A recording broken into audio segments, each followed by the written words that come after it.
भारतीय अर्थव्यवस्था और विश्व की अर्थव्यवस्था मतलब शनिदेव और मंगलदेव धमाल मचाने वाले। क्या बोल रहे हैं? मतलब झगड़ा होगा? अरे प्लेन भारत देखा तो सबकी हेल्प ही कर रहे हैं। रास्ता दे रास्ता। आप सोचिए कि अमेरिका एक बुलेट छोड़ेगा, उसकी कीमत आपसे वसूलेगा। आम व्यक्ति के बारे में मेरे लिए साल अच्छा रहेगा। यूथ के लिए कैसे होने वाला है पंडित जी? नौजवान सरकारी परीक्षा की तैयारी कर रहे हैं, उनके लिए ये साल कैसे होने वाला है? भारत से बांग्लादेश के संबंध, best job money wise and growth wise निवेश किस में करना चाहिए कि रिलेशनशिप और मैरिज, इंडियन इकोनॉमी और वर्ल्ड इकोनॉमी कैसे रहने वाली है? पंडित जी, भारत से बांग्लादेश का संबंध कैसे रहने वाला है? रशिया यूक्रेन का संबंध कैसे रहने वाला है? हेल्थ के हिसाब से और लाइफ स्टाइल के हिसाब से कैसे रहने वाला है? फिर मोदी गवर्नमेंट क्या करने वाली है? पंडित जी, लोन लेने या देने के लिए 2025 कैसे रहने वाला है? जी जी। नमस्कार दोस्तों, नए साल के साथ ढेर सारी अपेक्षाएं, ढेर सारी कामनाएं, ढेर सारे प्रश्न। देश दुनिया का क्या होगा, भारत का क्या होगा, नौजवानों का क्या होगा, जिनका ब्याह नहीं हुआ उनका क्या होगा, पैसों का क्या होगा, क्या सपनों का घर बनेगा। आखिर किसको इस साल में बहुत लाभ होने वाला है, किसको चोट पड़ेगी, क्या खेल में कुछ नया करिश्मा होगा, या कोई बड़ी फिल्म नाम करेगी, या कोई बड़ा नेता टपक जाएगा। ये बहुत सारे प्रश्न हैं और मुझे ऐसा लगता है कि हर एक कोई ये जानना चाहता है कि आखिर क्या होने वाला है। हमारे साथ वीनू जी हैं। वीनू जी, आपका बहुत बहुत स्वागत। आमतौर पे जो होस्ट है वो गेस्ट का इस्तकबाल करता है, परंतु यहाँ मर्यादाएं उल्टी हैं। हमारे साथ हमारी होस्ट हैं वीनू जी, बहुत अच्छी ज्योतिषाचार्य हैं और ज्योतिष इंटरेस्ट में भी है। आपका बहुत बहुत स्वागत। धन्यवाद आपके पंडित पास जी। एक पर्चा है, आखिर इस पर्चे में लिखा क्या है?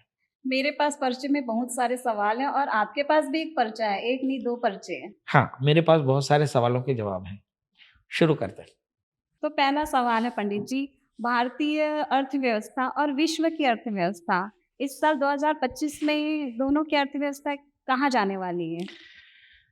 देखिए, इस समय अगर हम देश की अर्थव्यवस्था या राज्य की अर्थव्यवस्था या दुनिया की अर्थव्यवस्था की बात करें तो हमें इसके अलग अलग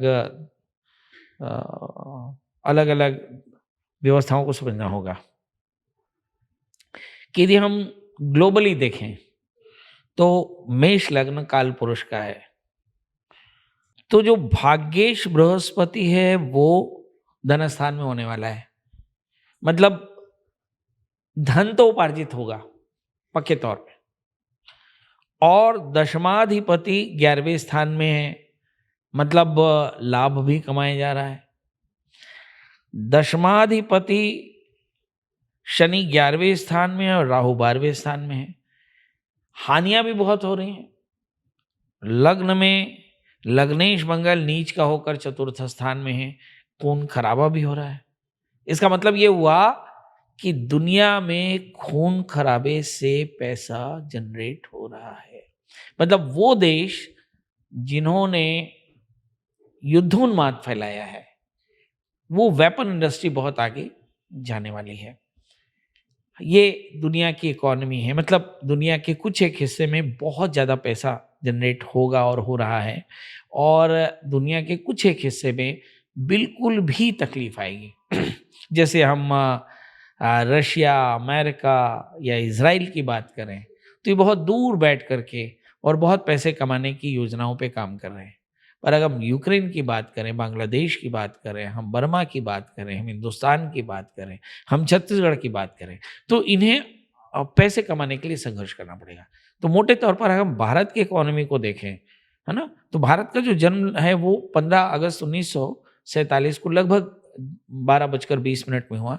लोग मानते हैं कि कर्क राशि है भारत की।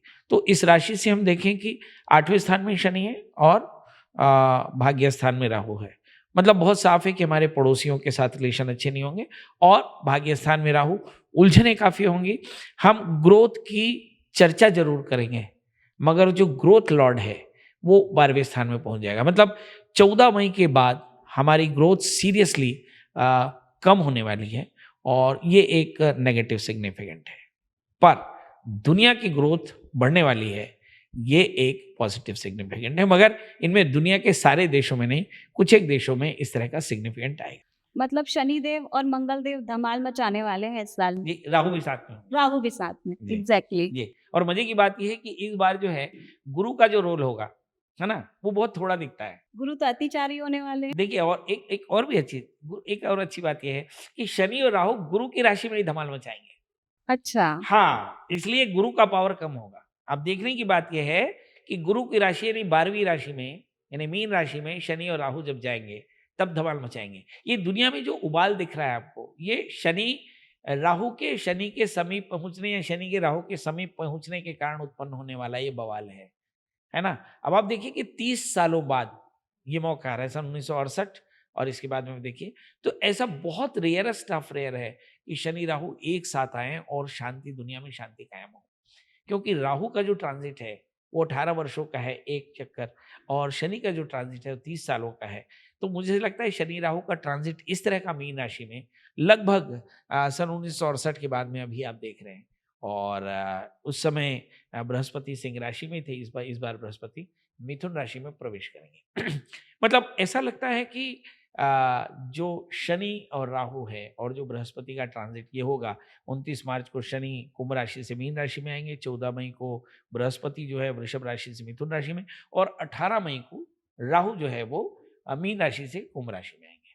अगर हम इस पूरे ग्लोबल सीन को देखें तो ऐसा लगता है कि वर्ल्ड वॉर जो है, उस वर्ल्ड वॉर में कोई समझदार व्यक्ति, है ना, समझदार व्यक्ति की ताकत इतनी अच्छी नहीं होगी कि वो लड़ने वालों को मना कर सके भाई शांति से बैठ जाओ। ऐसा कुछ बोलने वाला कोई गुरु नहीं होगा उस समय, और जो होगा भी वो चुपचाप देखेगा, जैसे हिंदुस्तान। पंडित जी, वर्ल्ड वॉर 3 में क्या होने वाला है? क्या बोल रहे हैं, मतलब झगड़ा होगा और मिसाइलें गिरेंगी। झगड़ा तो होगा, हाँ, किस हाँ। लेवल का झगड़ा हो सकता है? जबरदस्त होगा। मेरा ख्याल है कि इस लेवल का होगा कि इसके बाद जो वर्ल्ड वॉर 4 होगा वो ईंटे पत्थर से लड़ा जाएगा, है ना। मतलब हम लाइटर भूल जाएंगे, हम चकमक पत्थर से दिया जलाएंगे, आग जलाएंगे, और हम रोटी पका कर नहीं खाएंगे, हम जंगलों में बंदरों की तरह पाए जाएंगे, हम इन्हें आदि मानव, हम स्टोन एज में पहुंचने वाले हैं। मतलब कंप्लीट डिस्ट्रक्शन की परिस्थितियां आ सकती हैं यदि एक ग्लोबल वॉर हुआ, क्योंकि ग्लोबल वॉर फुल वॉर भी हो सकता है और पार्शियल वॉर भी हो सकता है ना। अब जैसे पार्शियल वॉर हुआ तो लिमिटेड एरियाज में इन्वॉल्वमेंट होगी वॉर की, पर अगर ग्लोबल वॉर फुल हुआ जो जिसकी बहुत ज़्यादा संभावना है, तो मुझे ऐसा लगता है कि फिर तो बहुत मेजर डिस्ट्रक्शन हो सकता है, तो वो फिर पूरी आबादी को परेशान कर सकता है। ग्लोबल वॉर में जो सबसे ज़्यादा खतरा है वो है टॉलरेंस का। मुझे आपने एक झापड़ मारा, मैं सह गया, दूसरा झापड़ मारा, सह गया, तीसरा झापड़ मारा, सह गया, आपने लातों से मारा, सह गया, आपने बाल खींच के मारे, सह गया, अब आपने निकाला तबज्जा और शूट कर दिया। ऐसे ही आप रशिया को घेर के मार रहे हो, है ना। रशिया ने अगर एक एटॉमिक बॉम्ब चलाया तो फिर सारी दुनिया से बॉम्ब चलने शुरू हो जाएंगे, फिर चाइना भी चलाएगा, फिर इंडिया भी चलाएगा। तो ये अनटॉलरेबल कंडीशन आ रही है और ऐसी कंडीशन पैदा की जा रही है कि ये जो वॉर है वो एटॉमिक वॉर में कन्वर्ट हो, राइट। हाँ, ये बहुत साफ समझ में आ रहा है कि सबसे ज़्यादा खतरा जो है वो एटॉमिक वॉर की तरफ है, क्योंकि जो लोग भी है, जैसे एक तरफ AF-35, AF-16 चल रहा है, फिर SU-57 चल रहा है, SU-31, माने इस तरह की जो चीज़ें चल रही हैं, जो भयानक वॉर, मतलब लगभग एटॉमिक वॉर के जैसे मिसाइल जो यूज़ हो रहे हैं, इसे लगता है कंप्लीट डिस्ट्रक्शन होगा। ये तो वैश्विक स्तर की लाभ हानि और युद्ध आपके मन में एक बताएं। प्रश्न आना चाहिए कि इस लड़ाई में दो पक्ष कौन से होंगे, तो लड़ाइयों के लिए दो पक्ष होने जरूरी है, राइट। मुझे ऐसा लगता है कि इस लड़ाई में जो दो पक्ष है, वो पहला पक्ष तो अमेरिका है। अच्छा, हाँ, कैसे? अमेरिका, सपरिवार अमेरिका, नाटो। हम्म, हाँ, नाटो। हाँ, इसको अपन लोग क्या बोल सकते हैं, नटोरियस, है ना। इनका काम ही है सारी दुनिया पे राज करना। हाँ, ये 4 ताकतवर देश मिलकर के दुनिया पर राज करना चाहते हैं, और वे देश जो इनके राज को चैलेंज कर रहे हैं, रशिया, चीन, ठीक, और मजबूरी में इन दोनों के बीच में फंसने वाला भारत। आप कहेंगे मजबूरी में भारत का है, भारत तो तरस रहेगा।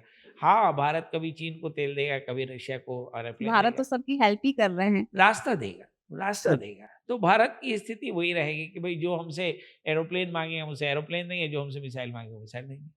हम तटस्थ रहते हुए भी तटस्थ नहीं रह पाएंगे। मगर ये जो देश जो दुनिया में लड़ाइयाँ होंगी वो नाटो और अगेंस्ट नाटो के बीच में होंगी। इसलिए बहुत संभावना है कि इस लड़ाई का जो एरिया है वो साउथ एशिया के आसपास में हो। हम जो देख रहे हैं यूक्रेन, रशिया, थोड़ा बहुत चाइना, थोड़ा बहुत साउथ नॉर्थ कोरिया, ये सब एक पक्ष स्पष्ट हो चुका है कि एक तरफ अमेरिका की सेना होंगी और एक तरफ रशिया चीन की सेना होगी, और उसका जो वॉर जोन होगा वो साउथ एशिया होगा, बिल्कुल साफ।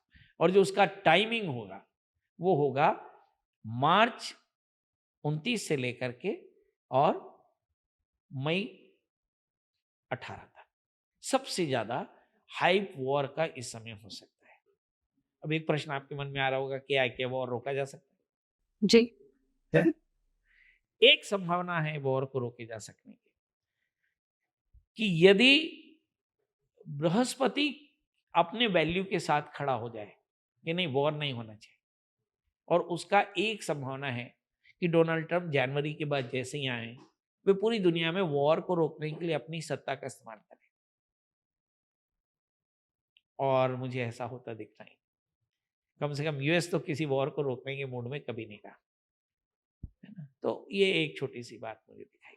तो इतनी वैश्विक स्तर के युद्ध में आम लोगों का जनजीवन भी तो प्रभावित होगा पंडित जी। हाँ हाँ, निश्चित तौर पे। हाँ। अब आप सोचिए कि अमेरिका एक बुलेट छोड़ेगा, उसकी कीमत आपसे वसूलेगा। पक्का। जो आपकी पूरी इकोनॉमी, पूरी दुनिया की इकोनॉमी अमेरिका की इकोनॉमी पर डिपेंड है। अमेरिका युद्ध लड़ेगा, उसकी कीमत आपको देनी होगी, है ना। दुनिया जो युद्ध लड़ेगी उसकी कीमत पेट्रोल को देनी होगी, दुनिया युद्ध लड़ेगी उसकी कीमत दवाइयों को देनी होगी। हाँ तो पंडित जी, ये एक और प्रश्न था, महंगाई कैसे होगी 2025 में भारत देश की? ये तो वैसे हुआ कि पंडित जी आ, हम्म, मतलब घर में तबाही मची है तो आगे क्या होगा। भाई अगर दुनिया में युद्ध होगा तो महंगाई बढ़ने ही वाली है, और जब महंगाई बढ़ेगी तो लोगों की कंजम्पशन कम होगी, जब कंजम्पशन कम होगी तो जाहिर है मंदी बढ़ेगी, और जब मंदी आएगी तो बहुत सारी इंडस्ट्री कमज़ोर होगी, जब इंडस्ट्री कमज़ोर होगी तो बहुत ज़्यादा बेरोजगारी बढ़ेगी, बेरोजगारी बढ़ेगी तो अव्यवस्था बढ़ेगी।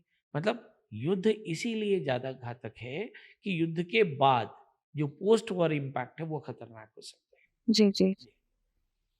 अभी आपके मन में एक सवाल उठ रहा होगा कि वॉर तो ठीक है, पर ये नए साल में एक इंडिविजुअल की स्थिति कैसे रहेगी, कि मतलब एक व्यक्ति के लिए, एक आम व्यक्ति की आम व्यक्ति स्थिति के कैसे बारे रहेगी? में आपके मन में आ रहा होगा कि भाई मेघ, वृक, मिथुन, कर्क, सिंह, कन्या, तुला, वृश्चिक, धनु, मकर, कुंभ, ये राशियों का क्या होगा, राइट। तो आपके मन में ये सवाल आ रहा है 12 राशियों का, ये तो वॉर हो गया दुनिया का, पर्सनली अपन क्या देखते हैं। देखिए मेरा ऐसा मानना ही है कि जो वॉर है, जो हम चर्चा दुनिया से क्यों शुरू किए कि बहुत सारे इंडिविजुअल्स मिलकर एक दुनिया बनाते हैं, एक दुनिया में बहुत सारे इंडिविजुअल्स रहते हैं। तो आप अगर दुनिया का हाल जान लो तो आप इंडिविजुअल्स की बात समझ सकते हो। इसका मतलब है कि जिस देश में शांति अपने अस्तित्व के लिए लड़ाई करेगी वहां पर व्यक्ति भी अपनी प्रॉस्पेरिटी के लिए संघर्ष करेगा। तो 12 राशि में संघर्ष आपको दिखाई पड़ेगा। हाँ, कुछ एक राशियां बहुत ज्यादा बेनिफिटेड हो सकती हैं और कुछ एक राशियां लूजर हो सकती, पर ये जो आपके हिसाब से बेस्ट राशि कौन सी है इंडिविजुअल के लिए? अभी देखिए कि जनवरी 2025 को जो 1 जनवरी को मानूं तो मुझे से लगता है कि वृषभ राशि सबसे फायदेमंद राशि हो, और 1 जनवरी को देखूं तो सबसे परेशान राशि मीन होगी। ये दो राशियां एक्सट्रीम फायदे में और वर्स है। सीन चेंज होता है, समय आता है जब शनि ट्रांजिट करेगा, उस समय फिर एक दूसरा स्टेज आएगा कि सबसे ज्यादा फायदेमंद कौन। तो फिर जब शनि ट्रांजिट करेगा मीन राशि में तो वृषभ राशि से मीन राशि 11वीं हो जाएगी, यानी वृषभ राशि के जातक अपने लाभ को मैनेज कर पाएंगे। फिर एक दूसरा स्टेज आता है कि जब 14 मई को बृहस्पति ट्रांजिट में आएगा तो हम फिर चेक करते हैं कि क्या वृषभ राशि वाले जातक गुरु के ट्रांजिट में भी फायदे में रहेंगे, एकदम फायदे में रहने वाले हैं। अब एक तीसरा चेक आता है कि जब राहु बदलेगा, जब राहु दशम स्थान से 11वें स्थान में जाएगा तो क्या यही स्थितियां बनी रहेंगी, एकदम। तो मतलब साल में बड़े 3 ग्रहों का असर जिस राशि पर सबसे ज्यादा अच्छा रहने वाला है वो राशि वृषभ है। और एक बात और बता दूं कि हिंदुस्तान का लग्न भी वृषभ है, इसलिए 1% मेरी भी चांस राशि वृषभ है। मतलब मेरे लिए साल अच्छा रहेगा। आपके लिए साल अच्छा। एक ब्राह्मण ने कहा है कि साल धन्यवाद। तेरा बढ़िया रहने वाला है। और एक जो सबसे बड़ा प्रश्न है कि सबसे परेशान राशि, तो मीन राशि। मैंने कहा कि साल की शुरुआत में मीन राशि में राहु बैठे 12वें स्थान में शनि, मतलब बंदे के पास न काम है न दाम है, बहुत गुस्सा है, बहुत चिड़चिड़ापन है, हर बात पर नाराज रहता है, कोई काम सिस्टमेटिक नहीं कर रहा और खर्चे उसके पास है। लग्न में राहु भयंकर असंतोष है। ये मैं आप सोच रहे होंगे कि मैं बहुत सैडिस्ट की तरह बात कर रहा हूं, पर ऐसा नहीं है। राहु का वक्त भी है तो कुछ एक लोग इसमें फायदे में होंगे, पर उनकी गणना बहुत कम होगी।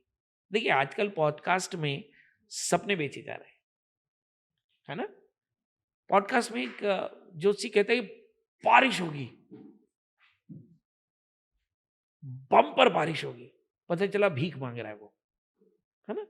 सच बात यह है कि देश में बेरोजगारी बढ़ रही, तो अगर बम्पर बारिश होती तो बेरोजगारी क्यों बढ़ती, इंडस्ट्रियलाइजेशन कम क्यों होता, देश में महंगाई क्यों बढ़ती, देश में अशांति क्यों बढ़ती। मतलब निश्चित तौर पे राहु का असर हो रहा है। और मैं कहता हूँ राहु काला अधिपति है, राहु इस वक्त का स्वामी है, इसलिए राहु के स्टैंड पर सबको नजर रखनी चाहिए। राहु जब 11वें स्थान पर बैठा है तो सबसे ज्यादा फायदे में कौन सी इंडस्ट्री है, क्रिएटिव, जैसे computer, AI, technology, social media, है ना, फिल्म इंडस्ट्री, म्यूजिक इंडस्ट्री, है ना।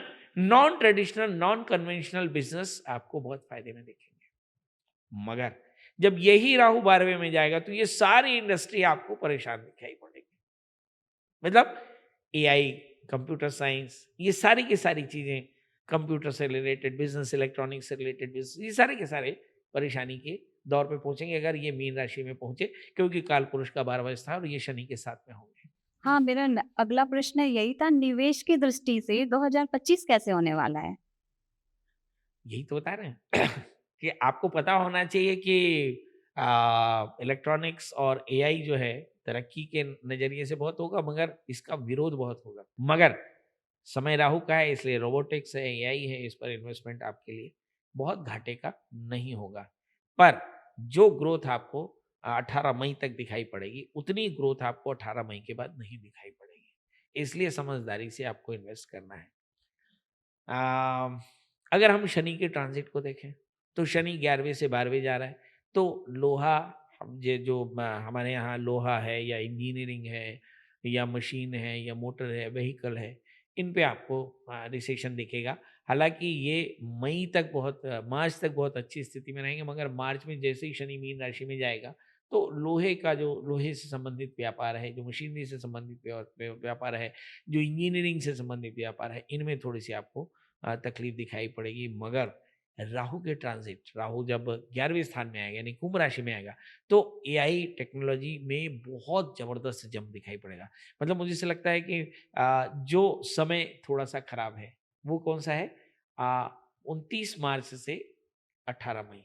और ये समय भी इसलिए खराब है क्योंकि इस समय बड़े वॉर की संभावनाएं दिखाई पड़ती हैं, यानी वैश्विक उथल पुथल की संभावनाएं दिखाई पड़ती हैं। पर जहां तक इन्वेस्टमेंट का सवाल है, ये एआई है या जो कंप्यूटर से रिलेटेड जो बड़े स्टार्टअप्स हैं, उनको आप काफी फायदे में देख सकते हैं। ये नववर्ष हमारे यूथ के लिए कैसे होने वाला है पंडित जी? देखिए जब नौकरी के आसार, बिजनेस के आसार, स्टार्टअप के आसार कैसे रहेंगे?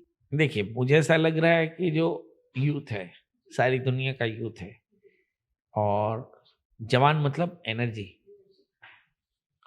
एनर्जी मतलब मंगल, एनर्जी मतलब शुक्र। तब सवाल यह है कि पूरे साल में मंगल और शुक्र का ट्रांजिट क्या रहेगा। तो कालाधिपति, लग्नाधिपति, लग्नेश मंगल कर्क राशि में होंगे जब साल की शुरुआत होगी, और ये कर्क राशि से मूव करते हुए निकलेंगे। इसका मतलब ये हुआ कि काटवे कहता है कि जो यूथ है उसको अपनी संगत का बहुत ध्यान रखना होगा, मतलब उसको अपनी डायरेक्शंस का बहुत ध्यान रखना होगा। यदि ये यूथ अपने डायरेक्शंस बना के रखेगा तो निश्चित तौर पर जानिए कि ये काफ़ी ज़्यादा बेहतर कर पाएगा। पर आपके मन में एक सवाल है कि यूथ को जॉब मिलेगा कि नहीं? जी जी जी। एग्जैक्टली। और बेस्ट जॉब कौन सी रहेगी? हाँ, बेस्ट जॉब तो एआई की रहने वाली है, बेस्ट जॉब रोबोटिक्स की रहने वाली है, क्योंकि राहु 11वें स्थान में है। राहु दुनिया में इस वक्त राजा है, तो जब राजा होगा तो राजा के ही सिक्के चलेंगे, राजा अपने नाम का सिक्का चलाएगा। तो राहु पर नजर रखिए कि आपको सीसीटीवी कैमरा मैन्युफैक्चर करना है, चलेगा। अगर आप कंप्यूटर मैन्युफैक्चर करना चाहते हैं, चलेगा। आप पॉडकास्ट करना चाहते हैं, आपको नाम मिलेगा। पर अगर आप चाहते हैं कि आप घर बनाएं तो थोड़ा पैसा देर से आएगा। यदि आप कार बेचना चाहते हैं तो देर से आएगा। यदि आप जेसीबी बेचना चाहते हैं तो देर से आएगा। यदि आप एक लेथ मशीन बनाना चाहते हैं तो इसमें कमाई मध्यम होगी। मगर अगर आप राहु का साथ लेकर कोई व्यापार करते हैं, मतलब अगर आप इन्हीं मशीनों में आप सीएनसी लगाना चाहते हैं तो निश्चित तौर पर आपका व्यापार अच्छा होगा। मतलब जो व्यापार में जो ऑटोमेशन का काम है, जो ऑटोमेटिक व्यापार या जो इलेक्ट्रॉनिक्स के साथ जुड़े हुए जो मैकेनिकल व्यापार है, वे काफी फायदे में रहेंगे। मतलब कुल मिलाकर के राहु लीड करेगा, राइट। मंगल की स्थिति, एनर्जी वाली स्थिति को क्या है कि जब हम मंगल को देखें तो मंगल लग्नाधिपति होकर के नीचे सोकर चौथे स्थान में, मतलब जो साल का जो शुरुआती दौर है, इस समय जो यूथ है वो बहुत ज़्यादा डिमोरलाइज रहेगा। पर धीरे धीरे धीरे धीरे हम देखते हैं कि जैसे जैसे राहु 12वें स्थान से 11वें स्थान में मूव करेगा, इस यूथ को एनर्जी मिलेगी। और 18 मई के बाद जब थोड़ी सी पॉलिटिकल स्टेबिलिटी आएगी तो मुझे से लगता है इस यूथ को बड़ा काम मिलेगा। मतलब साल का जो पूर्वार्ध है, माना जो फर्स्ट हाफ है, इसमें यूथ के लिए थोड़े से कम, मगर उसके बाद बहुत ज़्यादा जॉब की अपॉर्चुनिटी होगी, बहुत अच्छे स्टार्टअप को अपॉर्चुनिटी मिलेगी। और जो जब इस जो फाइनेंशियल इकोनॉमी की बात कर रहे हैं, वो मुझे से लगता है कि हमें 18 मई के पहले और 18 मई के बाद को देखना होगा। 18 मई के पहले स्ट्रगल है, 18 मई के बाद प्रॉस्पेरिटी है। और जो नौजवान सरकारी परीक्षा की तैयारी कर रहे हैं उनके लिए ये साल कैसा होने वाला है?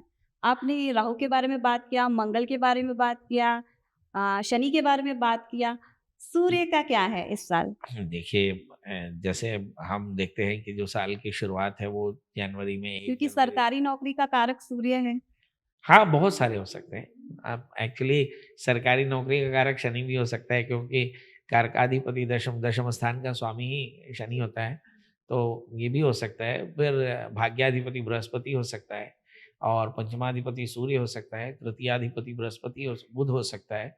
तो ये सारे ग्रह हो सकते हैं। मतलब बुध चंद्रमा भी हो आपका सकता है। चंद्रमा भी हो सकता है। मन पढ़ाई में नहीं लगेगा तो कहाँ से परीक्षा देंगे? हाँ, हाँ, ये भी बात है। ये एक बात आपने प्रश्न करनी हाँ। चाहिए कि यूथ को इस समय एडिक्शन या नशे की आदत तो ये बढ़ती नजर आ रही, क्योंकि राहु का जो इन्फ्लुएंस जब सोसाइटी में बढ़ेगा तो रात का जागना, एडिक्शन का बढ़ना, ये थोड़ा सा ज्यादा तो होगा। बच्चों में डिप्रेशन की संभावनाएं भी बढ़ेंगी। एंग्जाइटी, डिप्रेशन, ओबेसिटी, इसकी बहुत ज़्यादा संभावनाएं बनेंगी। और जो आपने कहा सरकारी नौकरियों में जॉब, तो मुझे ऐसा लगता है कि पूरा का पूरी दुनिया 18 मई तक एंगेज रहने वाली है अनावश्यक घरेलू और वैश्विक बातों में। इसलिए चाहे वो छत्तीसगढ़ गवर्नमेंट हो, चाहे इंडियन गवर्नमेंट हो, ये सारे के सारे हो सकता है। इलेक्शन में हो सकता है, बांग्लादेश कॉन्फ्लिक्ट में हो सकता है, नेपाल कॉन्फ्लिक्ट में आने वाला कोई भी कॉन्फ्लिक्ट है या कोई भी परेशानी है जो सरकारों को वहीं तक रोक के रखेगी। इसलिए अगर आप सरकारी नौकरियों की बात कर रहे हैं तो सरकारी नौकरियां भी 18 मई के बाद शुरू होंगी। तो मतलब पूर्वार्ध जो है वो बहुत ज़्यादा अच्छा नहीं है, मगर उत्तरार्ध बहुत अच्छा है। मतलब सभी चीजों में पूर्वार्ध बहुत खराब है। वार की नहीं, अगर दृष्टि से आपको देखो। लड़ना हो, अगर आपके पड़ोसी की कार तोड़नी हो तो पूर्वार्ध अच्छा है, आपको नहीं नहीं, गुस्सा बहुत शांति होगा। चाहिए। अगर आपके पड़ोसी के घर में पत्थर मारना है तो वो पूर्वार्ध बहुत अच्छा है। अगर पड़ोसी के घर में टंगड़ी मारनी है तो वो पूर्वार्ध बहुत अच्छा है। पर अगर आपको पड़ोसी के शांति घर में चाहिए। शांति आना है तो वो पड़ोसी आपको से अच्छे संबंध बना के रखने हैं। हाँ, उसके लिए आपको 18 मई तक इंतजार करना होगा। जी, जी। जी। पंडित जी, अब वक्त है रैपिड फायर का। राइट। पहला है ग्लोबल इकोनॉमी। देखिए, ग्लोबल इकोनॉमी का जहाँ तक सवाल है, जिस तरह की उलझनें शनि राहु की दिखाई पड़ती हैं, 18 मई तक यस काफ़ी ज़्यादा परेशानियाँ रहेंगी, मगर 18 मई के बाद ग्लोबल इकोनॉमी काफ़ी बेहतर होगी। भारत से बांग्लादेश के संबंध। सप्तमेश अष्टम स्थान में गए तो मुझे से लगता है कि बांग्लादेश के साथ संबंध खराब हुए। 18 मई के बाद परिस्थितियां ज़्यादा बेहतर होंगी। मुझे लगता है उससे भी पहले 29 मार्च के बाद ही परिस्थितियां बेहतर होंगी। थोड़ा सा कन्फ्यूज़न 29 मार्च से लेकर 18 मई के बीच होगा। 18 मई के बाद में भारत बांग्लादेश, भारत लंका के रिलेशंस काफ़ी अच्छे होंगे। एशिया यूक्रेन वार। एशिया यूक्रेन वॉर का जहाँ तक संबंध है, मुझे लगता है कि चाहे रशिया यूक्रेन वॉर की बात कर रहे हैं आप, तो रशिया यूक्रेन वॉर का जो संबंध है वो अभी रुकता नजर नहीं आ रहा। बेस्ट राशि, स्ट्रगलिंग राशि। इस साल की जो सबसे फायदेमंद राशि होगी वो वृषभ होगी, क्योंकि इसके साल की शुरुआत से ही इसमें काफ़ी ज़्यादा ग्लैमर, काफ़ी ज़्यादा सक्सेस, काफ़ी ज़्यादा गेन और सबसे स्ट्रगलर राशि मीन होगी, क्योंकि साल के पहले दिन से ही उलझने, हानि, परेशानियां ये लगातार बढ़ी रहेंगी। और वृषभ राशि वाले जातकों के लिए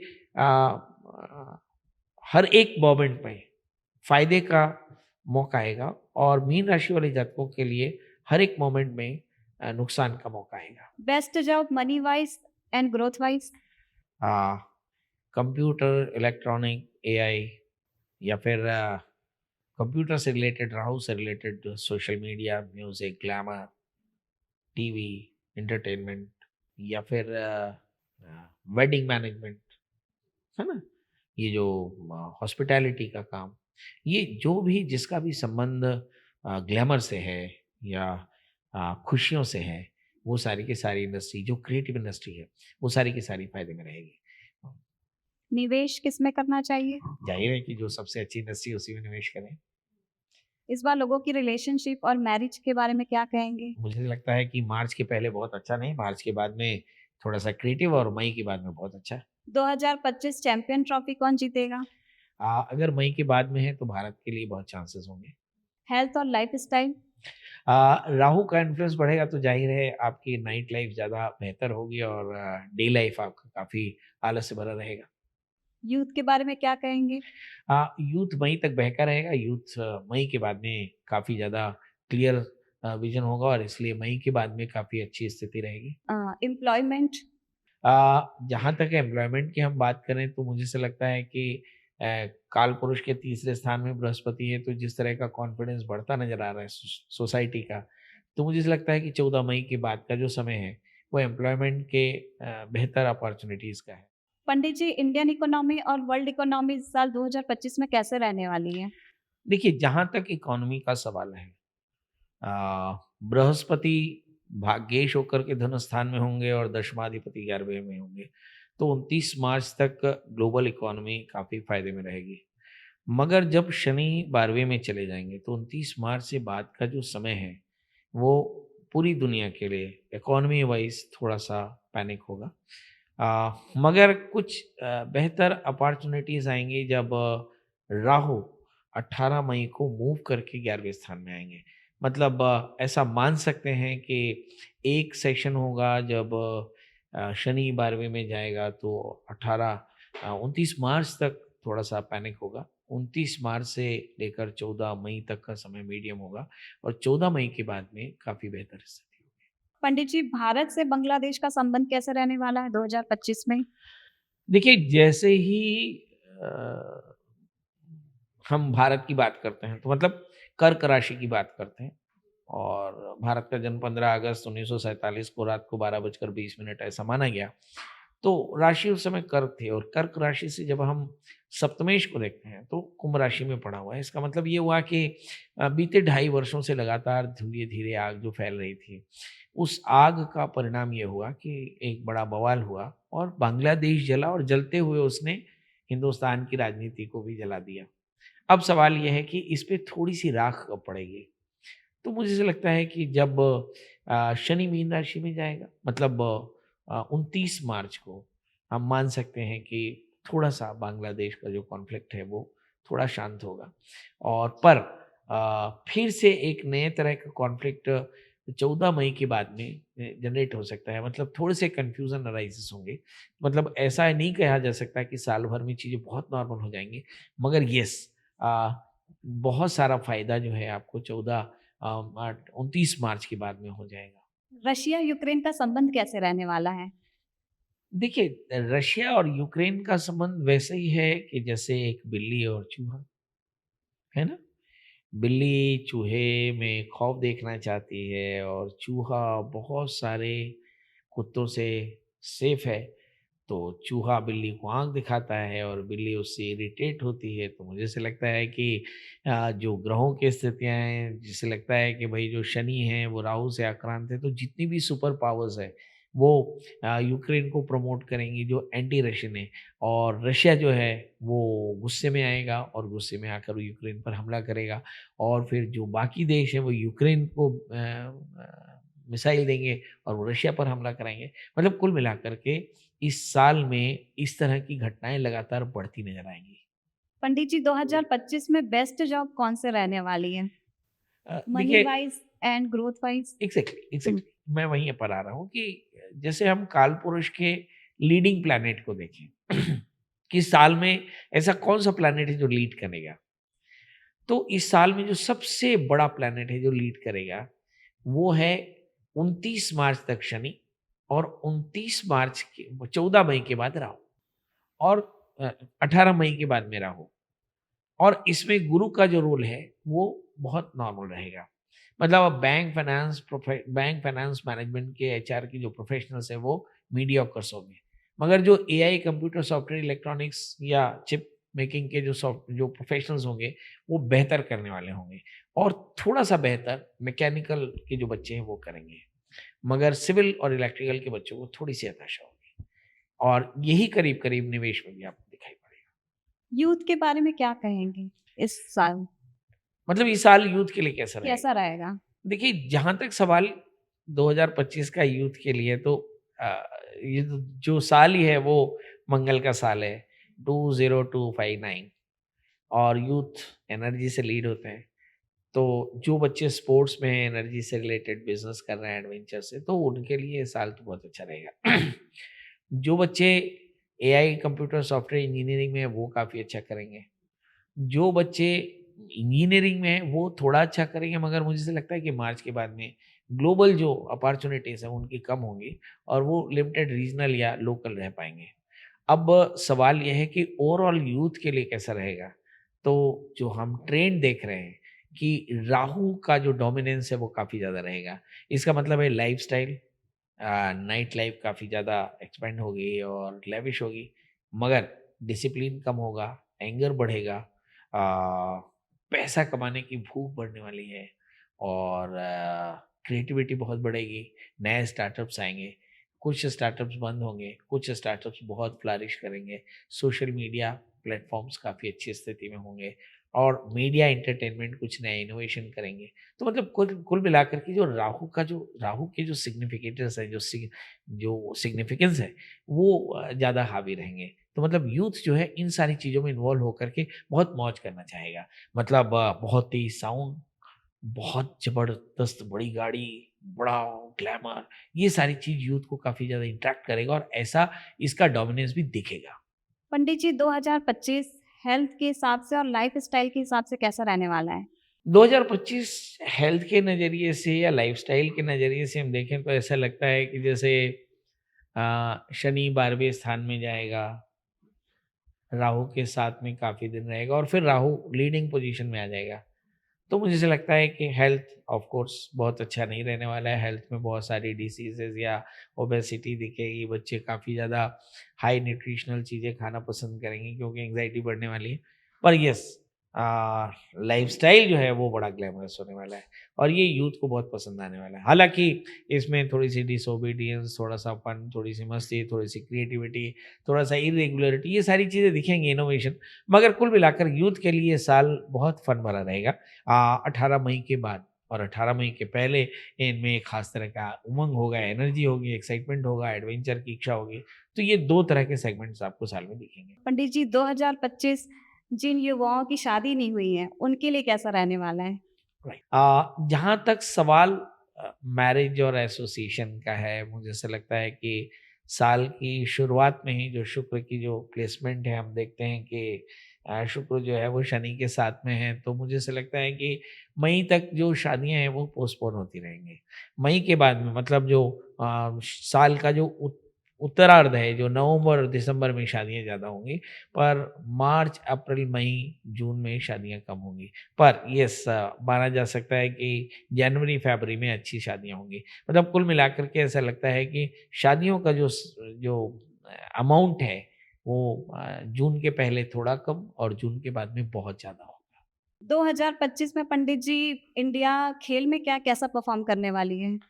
देखिए, मुझे ऐसा लगता है कि 2025 में चैंपियंस ट्रॉफी है या फुटबॉल है या लॉन टेनिस है या बैडमिंटन है ना? जहाँ भी हम देखें, तो मुझे ऐसा लगता है कि इस साल की शुरुआत कर्क लग्न के मंगल के साथ में है और मंगल दशमाधिपति होकर लग्न में बैठा। मतलब इस साल भर में भारत का जो परफॉर्मेंस है स्पोर्ट्स में, वो काफ़ी ज़्यादा पॉजिटिव रहने वाला है और ये लगातार अग्रेसिव होते रहेंगे। तो आप एक बहुत अच्छी खबरें लगातार, चाहे वो फुटबॉल हो, चाहे टेबल टेनिस हो, चाहे क्रिकेट हो, आप हर जगह पर एक अच्छी खबर आप देखेंगे। और जिन-जिन भी प्लेटफ़ॉर्म्स में बड़े टूर्नामेंट्स होंगे, उसमें भारत का जो परफ़ॉर्मेंस है, वो बहुत शानदार रहने वाला है। और 2025 में इन्वेस्टमेंट के बारे में आप क्या कहेंगे? देखिए, इस दुनिया में जो सबसे ज़्यादा इन्वेस्टमेंट आने वाला है, वो आने वाला है राहु के पास। राहु माने एंटरटेनमेंट, राहु माने मीडिया, राहु माने सोशल मीडिया, राहु माने इलेक्ट्रॉनिक्स, राहु माने कंप्यूटर, राहु माने टेक्नोलॉजी, राहु माने कोई भी ग्लैमर इंडस्ट्री। तो ये सारी की सारी इंडस्ट्री जो राहु से लीडेड है, वो बहुत ज़्यादा इन्वेस्टमेंट लेकर आएगी। तो सभी देशों में इस तरह के जो बिजनेसेस हैं, वो काफ़ी ज़्यादा प्रॉस्पर होने वाले हैं। 2025 में यूएस इलेक्शन के बारे में आप क्या कहेंगे? 2025 में यूएस इलेक्शन में यूएस ने तो एक अपना प्रेसिडेंट चुन ही लिया है। बड़ा प्रश्न ये है कि जो प्रेसिडेंट है उसका परफॉर्मेंस कैसा रहेगा। तो जिस समय जनवरी में डोनाल्ड ट्रंप आ रहे हैं, उस समय शनि जो है वो 11वें स्थान में है, शुक्र के साथ में है। तो हम मान सकते हैं कि बहुत अग्रेसिव परफॉर्म करेंगे। मगर जैसे ही शनि 12वें स्थान में मूव किए, वैसे ही इस राजा का माथा खराब होगा और फिर इससे बड़ी गलतियां होने वाली हैं। मतलब 28 मार्च से लेकर के और 29 मार्च से लेकर के 18 मई तक का जो समय है, वो यूएस के लिए, नेटो के लिए, यूरोप के लिए, डोनाल्ड ट्रंप के लिए, यूएस प्रेसिडेंसी के लिए बहुत अच्छा नहीं है। इस समय सबसे ज़्यादा जो थ्रेट है वो यूएस प्रेसिडेंट के ऊपर में है, क्योंकि जो दुनिया का राजा है वो शनि है और शनि मूव करेगा 12वें स्थान में, है ना? तो ऐसी स्थिति में निश्चित तौर पर जानिए कि डोनाल्ड ट्रंप, नरेंद्र मोदी, छत्तीसगढ़ के मुख्यमंत्री या आपके घर का मुखिया, इन सब की क्रेडेंशियल्स बड़े दांव पर है। और जो हाईएस्ट परफॉर्म करेंगे, मतलब सभी के घर में, मतलब घरों में भी वॉर चल रहा है, दुनिया में भी वॉर चल रहा है, और जो घर का मुखिया है उसकी क्रेडेंशियल खतरे में है और उसने जरा सी भी गलती की तो उसे प्रॉब्लम आएगी। तो जाहिर है डोनाल्ड ट्रंप को उनसे बड़ी गलती होने वाली है और उन्हें तकलीफ आ सकती है, और ये तकलीफ होगी अनपॉपुलरिटी की, एक गलत डिसीजन की, एक गलत स्टैंड लेने की। 2025 में मोदी गवर्नमेंट क्या करने वाली है? हाँ, बहुत साफ है। ये अगर यथा ब्रह्मांडे तथा पिंडे, जो ब्रह्मांड में होगा वही पिंड में भी होगा। तो जाहिर है कि अगर अमेरिकन इकॉनमी वॉर को फाइनेंस करती है तो महंगाई बढ़ेगी, क्योंकि इकॉनमी पैसा कहाँ से लाएगी? पैसा जाहिर है आपसे लेंगी। तो देश में महंगाई बढ़ने वाली है, देश में रोजगारी कम होगी, रोजगारों का चैलेंज बहुत होगा। अब देश में बहुत सारे तो विदेशी भी ताकतें हैं जो देश की सॉवरेनिटी या पीस को डैमेज करना चाहती हैं। तो ऐसी स्थिति में मुझे ऐसा लगता है कि कहीं बहुत गंभीरता से हमें देखना होगा कि देश के प्रधानमंत्री के भी पास बड़े चैलेंजेस होंगे। खासकर जनवरी 2025 के 1 जनवरी से लेकर के मैं मई एंड तक कहता हूँ कि प्रधानमंत्री नरेंद्र मोदी के पास में बहुत बड़े चैलेंजेस होंगे और ये बहुत मुश्किल टाइम होगा जब उन्हें देश में शांति बनाकर रखनी पड़े। मतलब देश की सत्ता को एक रखना, देश की शांति को बनाकर रखना, समृद्धि को मेंटेन रखना, ये सब चीज़ें बड़ी चैलेंज के रूप में प्रधानमंत्री के सामने आने वाली हैं। पंडित जी, लोन लेने या देने के लिए 2025 कैसे रहने वाला है? मुझे ऐसा लगता है आपके प्रश्न में ही, बीते प्रश्नों में इसका जवाब है। आपने पूछा कि देश की फाइनेंशियल कंडीशन कैसी रहेगी? व्यक्ति की फाइनेंशियल कंडीशन कैसी रहेगी? अगर सबका जवाब है कि महत्वाकांक्षा बढ़ने वाली है, आय कम है, तो ज़ाहिर है लोन बढ़ेगा और क्योंकि मुझे कुछ भी नया करना है तो लोन चाहिए, मतलब लोन लगातार बढ़ेगा और देश में भी बढ़ेगा, प्रदेश में भी बढ़ेगा और व्यक्ति के अंदर में भी निजी तौर पर लोन बढ़ेगा। तो ज़ाहिर है कि सफलताएँ थोड़ी-सी कम होंगी तो डिफ़ॉल्ट भी बढ़ेंगे, तो एनपीएस भी बढ़ेंगे। तो मतलब लोन की स्थिति थोड़ी-सी टफ़ होने वाली है। और पंडित जी, 2025 में अचल संपत्ति में निवेश करना क्या ठीक रहेगा? हाँ, साल की शुरुआत में ही हम देखें कि लग्नेश मंगल चौथे स्थान में है। यदि आप रियल एस्टेट में पैसा डालना चाहते हैं, तो अनसेफ बिल्कुल नहीं रहेगा।